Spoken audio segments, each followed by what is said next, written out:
Dragon Ball Sparking Zero is the savior of anime games. Let's start a dialogue. Now I know I said something along the lines of this for Demon Slayer Hinokami Kaputan, but guys, I mean it this time. With how big and established the Dragon Ball franchise is in gaming, and not just media-wise, there is no way that this game won't put the anime community back on the radar of respect again. The respect we lost when that abominable game Jump Force was released. With Dragon Ball Sparking Zero, I just know Spike Chunsoft will do us right.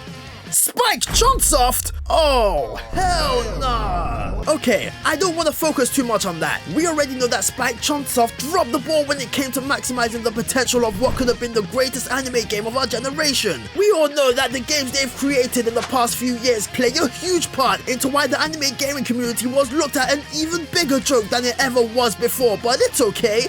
I'm sure they wouldn't do it ever again. On top of that, they're already familiar with the Budokai Tenkaichi series. Dragon Ball Sparking Zero will most likely have one of the largest rosters of playable characters ever in an anime game, with the grid they've been teasing in the trailers and, surprisingly, a 20+ character season pass.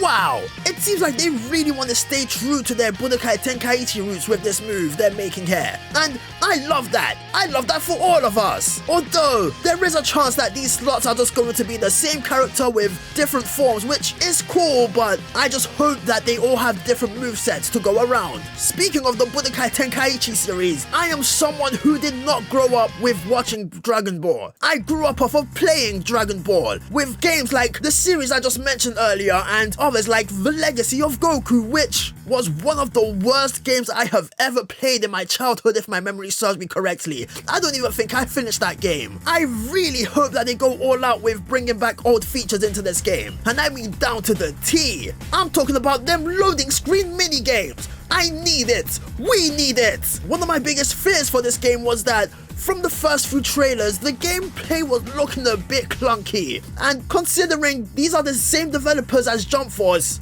I was kind of paranoid. Clunky gameplay is not an anomaly when it comes to recent Spike games, but as time has passed and they've shown more, even some actual gameplay, it's very evident that they've been working on smoothing that sector of the game.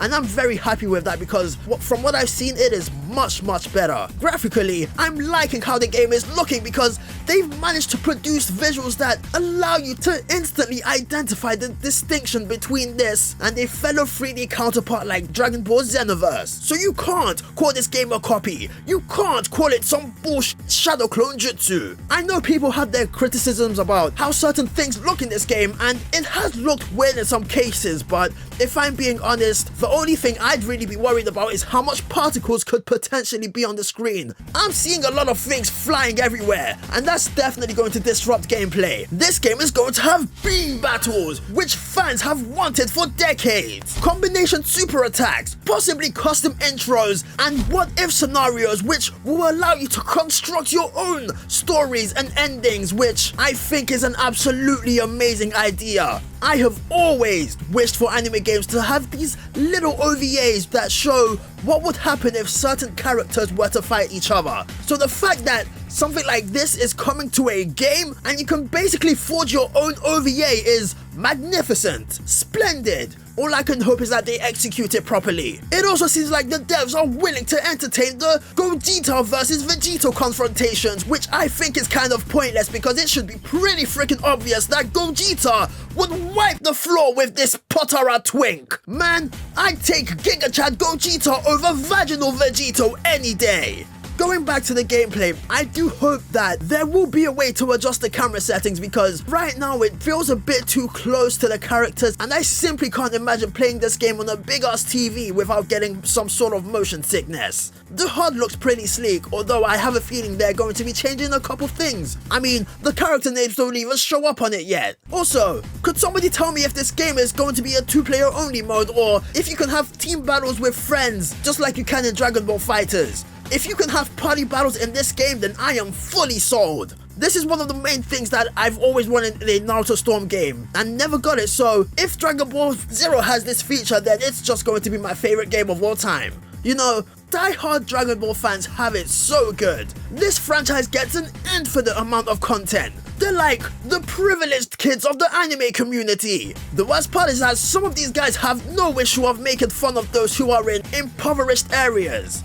And by impoverished areas, I mean Naruto. I think it's time for us, poverty-stricken creators, breadcrumb getters, to join this gated and rich society of Dragon Ball. Because we do not get shit. Anyways, that's it from me. Hope you guys enjoyed this little video. I made it purely because of the fact that I planned to cover this game and I hadn't even made a single video about it up until this point. Now I shall ride off into the sunset with Gogeta.